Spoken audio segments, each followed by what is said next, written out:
Have you ever stopped to think that perhaps we, ordinary people, are not the most desperate about the state of the world? That perhaps those who best understand the patterns of history, the mechanisms of power, and the tendencies of humanity are reaching the limit of their tolerance long before we are? There is a disturbing feeling growing among the most attentive observers of the human condition. 2026 will not be the end of the world, but it may very well be the year when the wise definitively lose patience with our stubborn refusal to learn from the past and act with wisdom in the face of the future. This is no longer a conspiracy theory or empty alarmism. It is the realization that there is a limit to the tolerance of those who dedicate their lives to understanding the great movements of civilization, and that this limit is being tested in ways unprecedented in human history. When we observe the trajectory of human wisdom over millennia, we discover a fascinating and disturbing pattern. In every great civilizational crisis, there have always been voices that warned of dangers, thinkers who identified fatal contradictions, scholars who mapped with frightening precision the paths that would lead to collapse or radical transformation, from Greek philosophers who predicted the decadence of city-states to ignored warnings about the conditions that would lead to the two great world wars. History is full of moments when wisdom spoke clearly, but was systematically ignored by most of the population and those in power. What makes our era particular is that for the first time in history, we have immediate and universal access to this wisdom, but our capacity to ignore it has also become more sophisticated and efficient. The 21st century brought a paradoxical democratization of knowledge combined with an equal democratization of voluntary ignorance. Never before have so many wise people had so much access to data, historical analyses, and forecasting tools, and never before have their warnings been so consistently dismissed or distorted by information systems that prioritize entertainment over education, confirmation over truth, and the immediate over the consequential. Climate scholars have been warning for decades about irreversible changes. Historians show with surgical precision how societies collapse when they ignore specific signs. Political philosophers describe exactly how democracies transform into authoritarianisms. And the most insightful technologists explain how the digital revolution can lead us to both liberation and total slavery. All these warnings are public, accessible, verifiable, and widely available. And all are routinely ignored or treated as opinions equivalent to any other in an era that confused relativism with wisdom. The patience of the wise has always been limited because their nature is to understand consequences before they manifest. It is a particular form of intellectual suffering to observe entire societies walking toward precipices that are clearly visible to those who possess adequate analytical tools. Imagine what an epidemiologist feels who spends years warning about the inevitability of a global pandemic only to be ignored until tragedy materializes and then be blamed for not having done enough. Consider the frustration of an economist who explains in detail how certain policies will lead to extreme inequality and social instability, only to see these policies implemented under popular applause.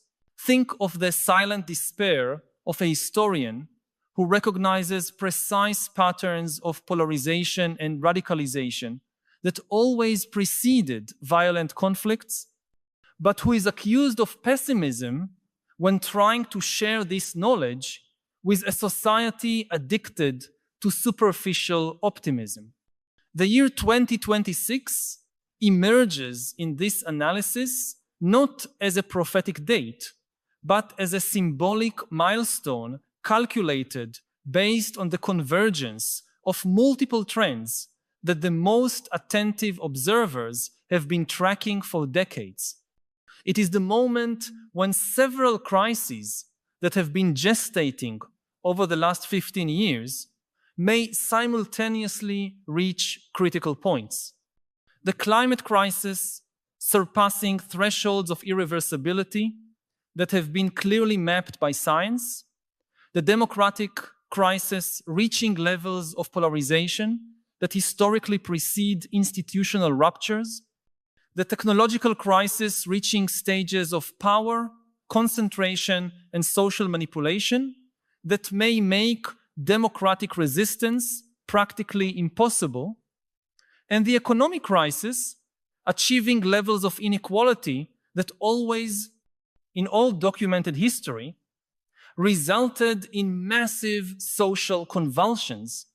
The specific date is less important than recognizing that we are rapidly approaching a moment when multiple systemic pressures converge in ways that may make gradual and democratic changes impossible, forcing abrupt and potentially violent transformations. What distinguishes our historical moment is that, unlike past crises, where mass ignorance could be attributed to lack of access to information, we live in an era of informed ignorance and deliberate refusal of specialized knowledge. Social networks have created informational ecosystems where anyone can find information that confirms their pre-existing beliefs, however divorced from reality they may be, while commercial algorithms systematically amplify the most provocative and emotionally charged information at the expense of those more accurate and useful for collective decision-making. The result is that we live in the first civilization in history where humanity's accumulated wisdom is literally at anyone's fingertips, but where this same ease of access has created an illusion that all knowledge is equally valid and that specialization is just another form of opinion. This phenomenon has created an unprecedented situation for the wise of our era. Traditionally, they dealt with the frustration of not being able to communicate their discoveries to broad audiences due to technological or access limitations. Today, they face the paradox of being able to communicate with millions of people instantly, but discovering that this massive communication often results in greater resistance to their ideas, not greater acceptance. The clearer and more accessible their message becomes, the more it is attacked, distorted, or simply ignored by social systems that have evolved to resist information that challenges existing power structures or that demands significant behavioral changes from individuals. The technology that promised to democratize knowledge ended up also democratizing the capacity to reject knowledge. Artificial intelligence can be used both to accelerate scientific discoveries and to create convincing disinformation on an industrial scale. Digital platforms can connect people interested in learning with the world's best educators, but they can also radicalize individuals by isolating them in increasingly extreme confirmation bubbles. The same internet that allows a young person anywhere in the world to access the best universities and libraries also allows conspiracy theories to spread faster than any pandemic in human history. In this context, the patience of the wise is being tested in fundamentally new ways.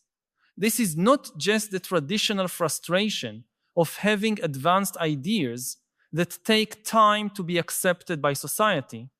It is about observing entire societies developing active resistance to the type of analytical thinking and long-term planning that are essential for successfully navigating through complex and interconnected challenges. It is watching the rise of political leaderships that not only ignore evidence, but build their platforms entirely on the rejection of evidence and specialized knowledge. It is seeing educational systems being deliberately weakened to produce more easily manipulated citizens instead of more critical thinkers. Here lies one of the deepest ironies of our era. We have never had such a need for wisdom to navigate challenges that are genuinely unprecedented in human history. And never has our culture been so hostile to the very idea that some people may know more than others about specific issues. We face problems like global climate change, artificial intelligence that may surpass fundamental human capacities, genetic manipulation that may alter human nature, and weapons that can literally end civilization. But we have built social systems that treat anyone's opinion on these topics as equivalent to the analysis of someone who has dedicated decades to studying them. The growing impatience of the wise manifests in subtle but significant ways. We observe a growing number of academics abandoning traditional careers in universities to try to communicate directly with the public through new platforms. We see scientists who traditionally maintained political neutrality becoming openly activist when they perceive that their technical warnings are being systematically ignored. We notice philosophers and historians writing with a sense of urgency that was uncommon in their disciplines, as if they were racing against time to communicate essential insights before it becomes too late to apply them. This impatience does not arise from intellectual arrogance, but from recognizing that certain windows of opportunity for gradual and democratic changes are closing rapidly. When climatologists say we have a decade to implement massive transformations in our energy systems or face irreversible changes on the planet, they are not being alarmist. They are communicating conclusions based on decades of rigorous research. When historians observe that patterns of political polarization in contemporary democracies follow exactly the same trajectories that preceded democratic collapses in the past, they are not being pessimistic. They're applying the tools of their discipline to identify trends that society needs to understand in order to be able to alter them. The fundamental problem is that our attention economy systematically rewards those who offer comforting simplifications over those who present necessary complexities. It is easier to gain followers by telling people their instincts are correct than by explaining why reality is more complicated than it seems. It is more profitable to confirm existing prejudices than to challenge them with evidence that may be inconvenient. It is politically more advantageous to promise simple solutions to complex problems than to explain why complex problems require sophisticated solutions that may be initially painful or inconvenient.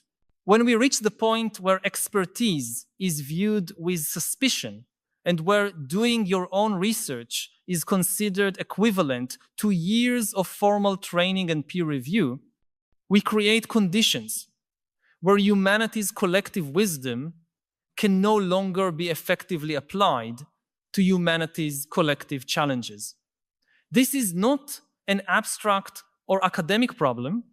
It is an existential threat to the civilizational project as a whole, because complex civilizations fundamentally depend on the ability to accumulate, preserve, and apply specialized knowledge to solve problems that are beyond any individual's capacity to solve alone.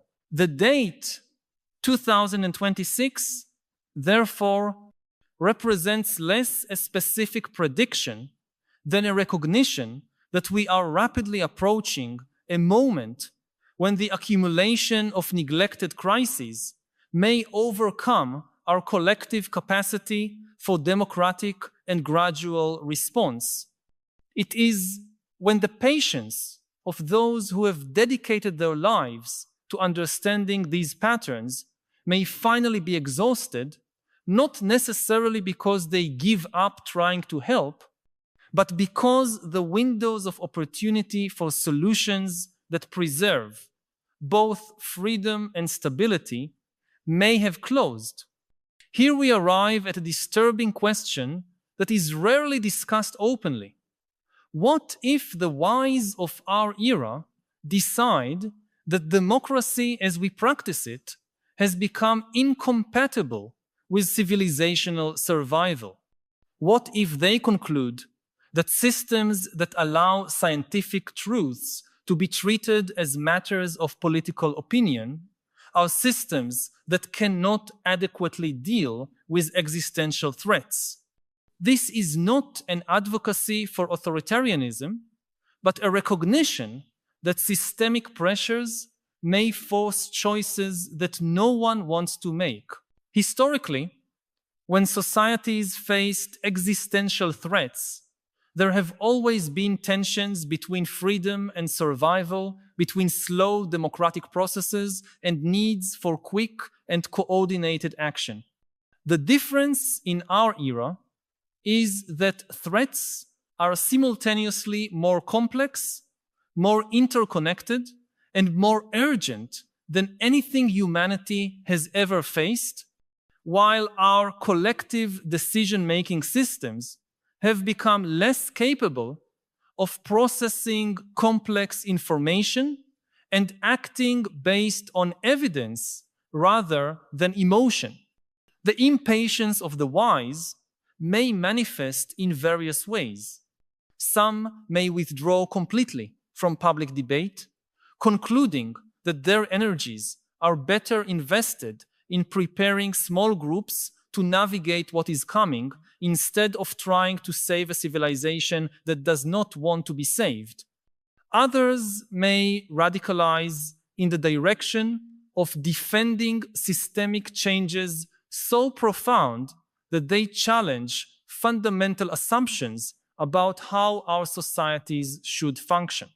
Still others may dedicate themselves to creating parallel alternatives, communities and institutions that operate based on principles different from those of broader societies. None of these options is particularly attractive to those who value both knowledge and democracy, both truth and freedom. But the reality is that systems that cannot incorporate wisdom into their operations do not survive indefinitely when facing challenges that require exactly that wisdom to be overcome.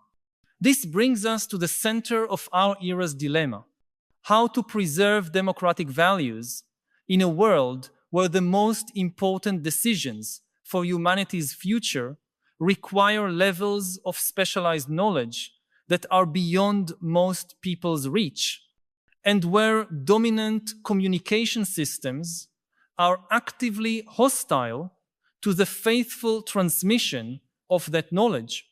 How to maintain individual freedom in contexts where some individual choices, when multiplied by millions of people, can compromise the viability of civilization as a whole?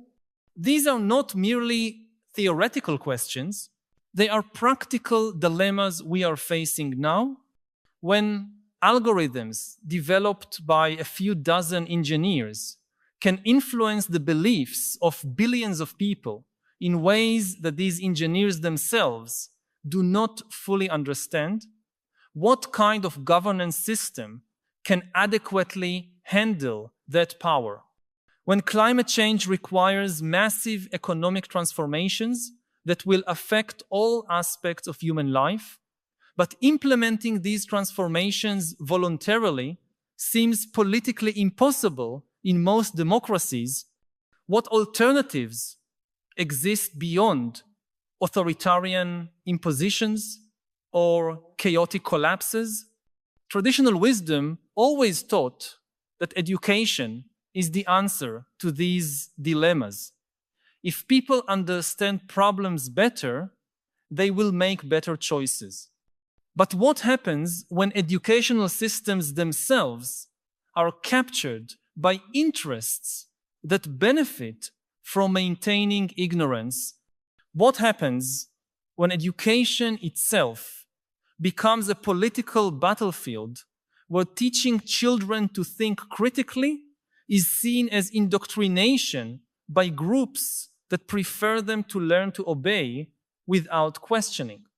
We have reached the point where the patience of the wise is being tested not only by the difficulty of the problems we face, but by the active deterioration of the cultural and institutional tools we traditionally used to solve problems collectively.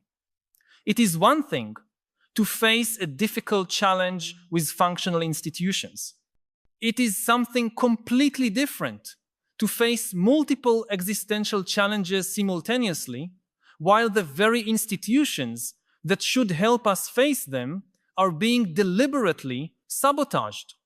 Perhaps the clearest manifestation of this growing impatience is the change in tone of the writings and speeches of those who have dedicated their lives to studying human societies.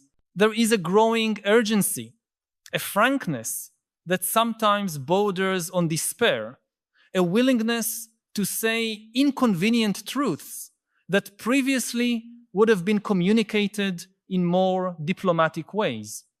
When respected historians begin writing books with titles that include words like collapse and end, when climatologists abandon the cautious language of science to use terms like emergency and catastrophe, when political philosophers begin openly questioning whether democracy is compatible with long-term survival, we are witnessing something more than academic fashion changes.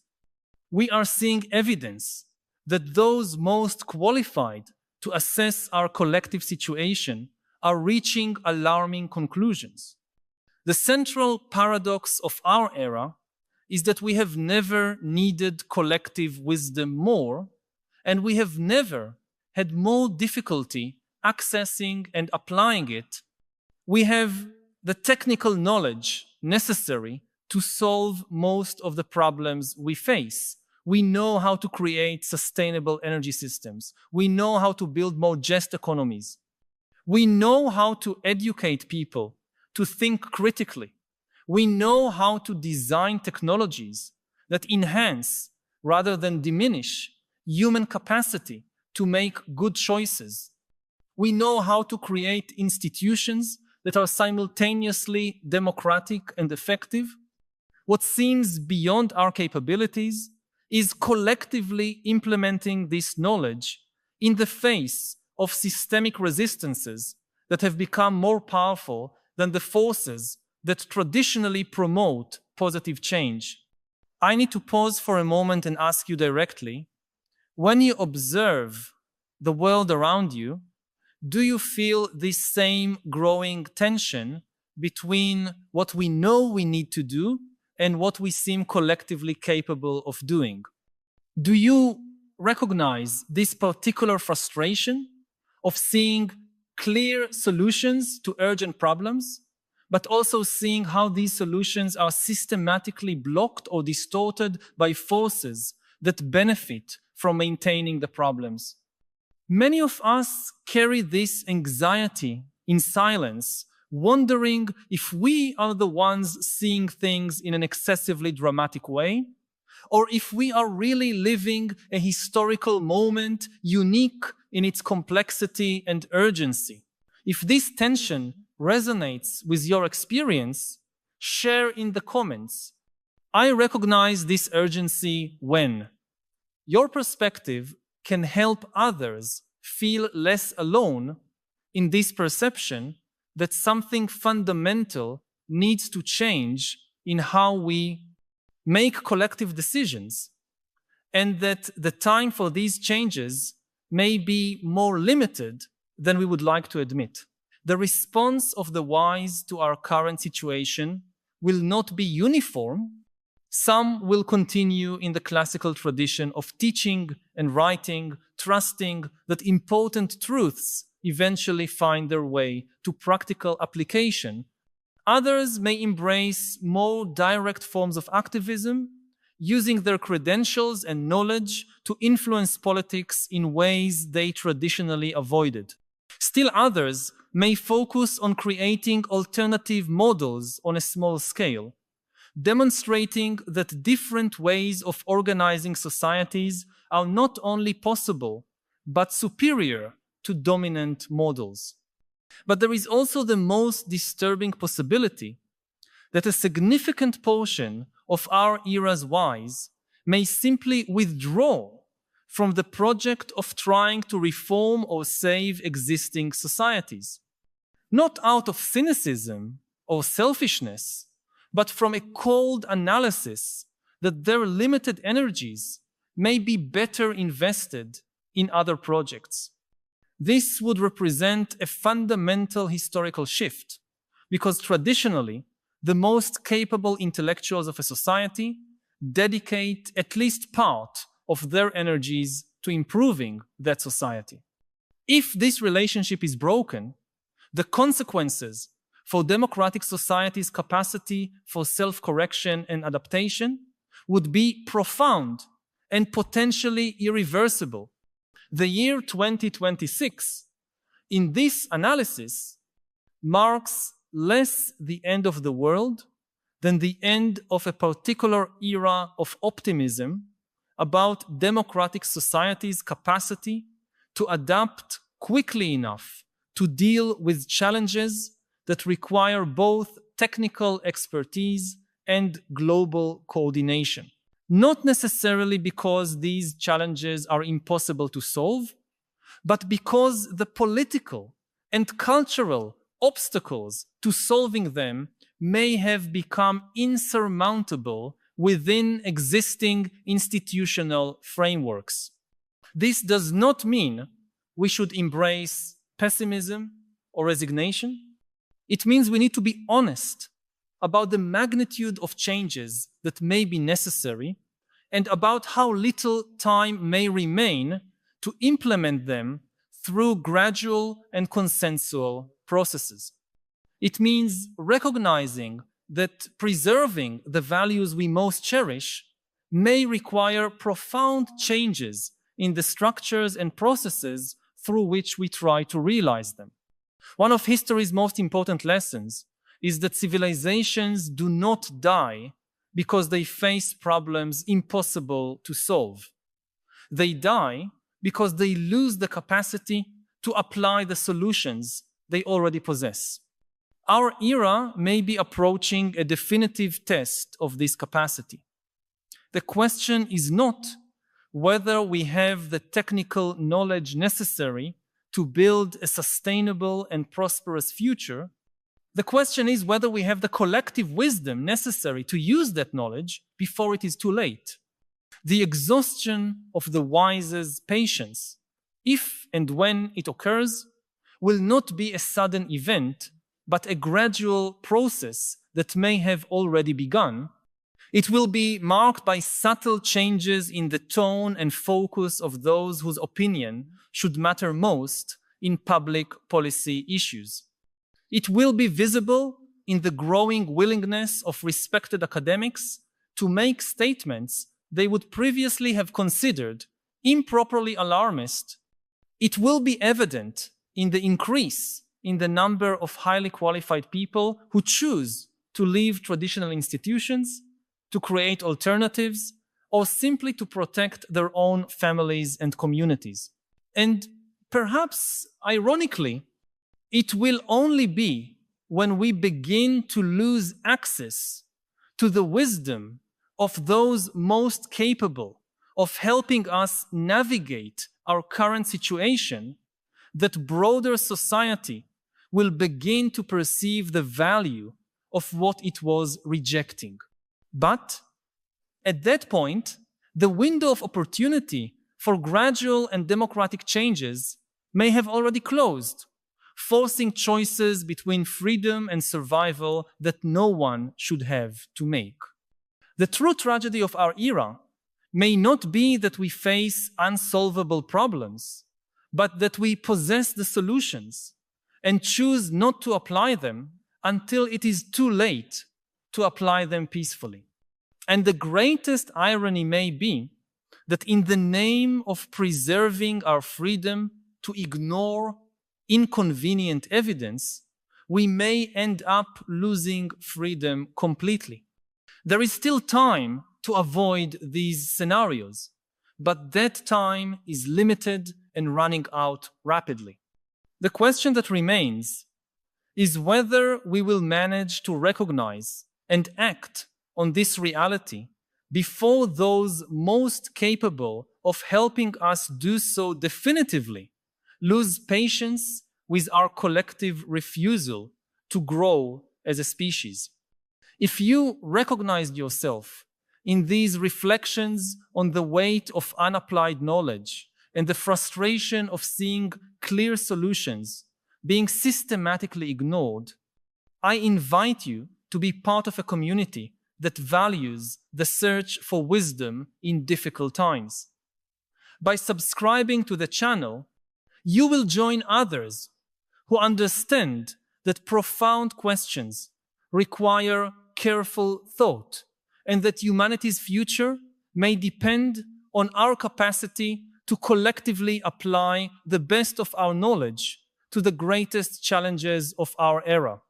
Each week, we explore these essential questions together, not offering simple answers, but developing the conceptual tools necessary to think more clearly about problems that cannot be solved without rigorous thinking.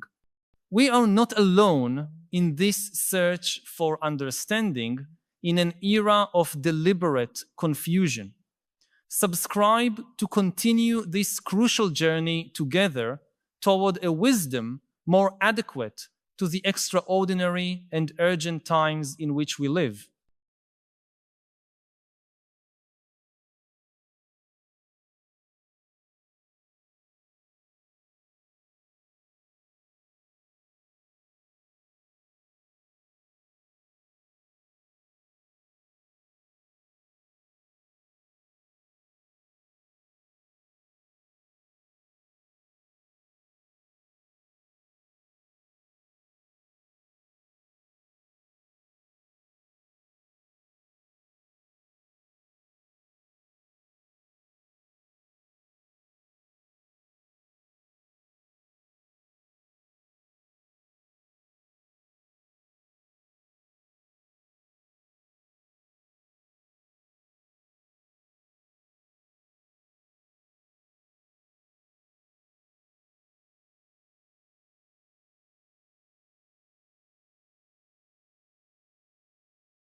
Similarly, it's the first technology in history that can create new ideas by itself. And of course also invent new weapons.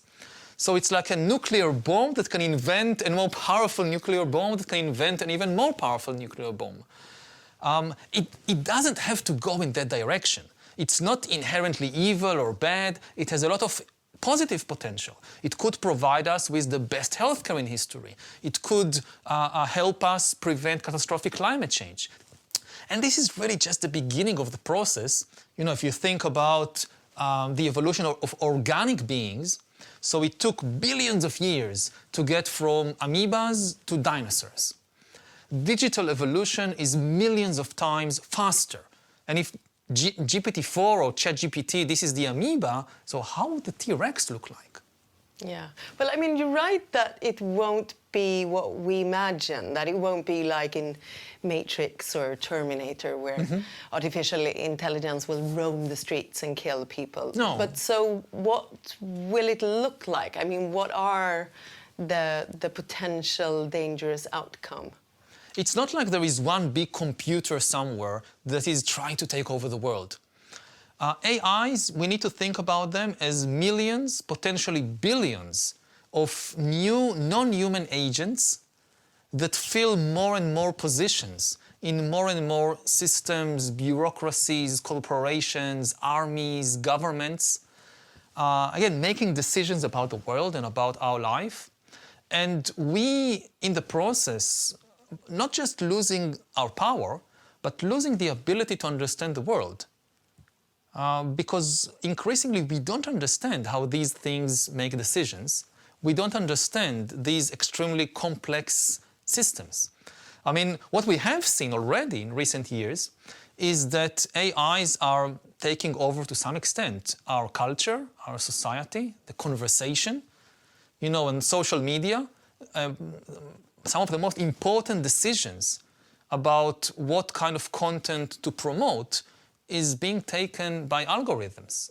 And the AIs decide to promote hate speech and fake news and conspiracy theory because they were given the task of increasing user engagement. This is like the holy grail of social media companies, is increase user engagement. And the algorithms discovered, by trial and error, by experimenting on millions of people, that outrage gets engagement. And this has already resulted in increased polarization in societies all over the world, from Myanmar to the United States. And again, this is just the beginning, because so far these algorithms were promoting content created by human beings. Somebody needed, a human being had to invent the conspiracy theory that then the algorithm promoted. Now, with the new generation of AIs, they can create the content by themselves. Well, do you also think, I mean, in Nexus you draw from history to predict or paint a picture of what might happen if we don't regulate AI now or soon. And I mean, you're right about the other technical revolutions, like the printing press and the industrial revolutions. What do you think is the most important lesson that we can learn from history to use today? I mean, there are two lessons. First of all, that if you create a completely free market of information, truth will not prevail. Truth is more complicated, more costly, more painful than fictions and lies and mythologies. You know, even as a journalist, you want to just invent some fictional story, that's very easy. You want to write the truth, you have to invest a lot of time and energy and effort. Similarly, if you think about the other side of the equation, the audience, for the audience to connect to a truthful story is often more difficult because reality is complex, it's complicated. So it demands a lot of effort to really understand a true story. Whereas a fictional story, you can make it as simple as possible. So if you want the truth to win, you have to tilt the balance, you have to invest something. The other lesson that we learned from previous big technological revolutions is that humans are extremely adaptable, but the process of adaptation is costly and dangerous. When humans began to develop industrial technology, nobody knew how to build a good industrial society. So there were various experiments. Imperialism was a huge experiment in building industrial societies. There were lots of people in the 19th and early 20th century who thought an industrial society, it has to be an empire, because you need to control the source of raw material and you need to control the markets. So we have to build an empire. And this type of thinking, it spread. Britain and France and Japan and Russia and the United States, they all went about building empires. And with terrible consequences for hundreds of millions of people, until people realized, no, you can build an industrial society which isn't an empire. And similarly, you had other people who said the only way to build a really efficient industrial society is communism. And you had this huge experiment with communism in the Soviet Union and other places, which again was extremely costly. And the same with fascism. Fascism was also a huge experiment, failed experiment, in how to build an industrial society. So you can say, okay, after all these experiments, after imperialism and communism and fascism and the two world wars, we finally got it right. And we can argue about it, but let's say that we got it right. If we have to go again through this process, this time with AI and bioengineering, we don't know how to build these kind of AI-based societies, so we have to go through another cycle of failed experiments, more imperialism and totalitarianism and world war, and in the end, we'll get it right. This is very bad news. So the historical lesson is, don't just think about the end result. But do you also think that we can learn from literature? I mean, haven't we been warned by Mary Shelley, Philip K. Dick, William Gibson, Isaac Asimov? We have been warned, and it's very important, it's very good that we have been warned. I think the most important literary genre of our era is science fiction, because it attempts it engages with all these possibilities and attempts to warn us about the dangers and to speculate about how to build better societies. But for this to be successful, I think that science fiction needs to really dig deep into how technology changes in a fundamental way relations between human beings. Because you have a lot of science fiction which is just, like taking a very old story and reenacting it with robots.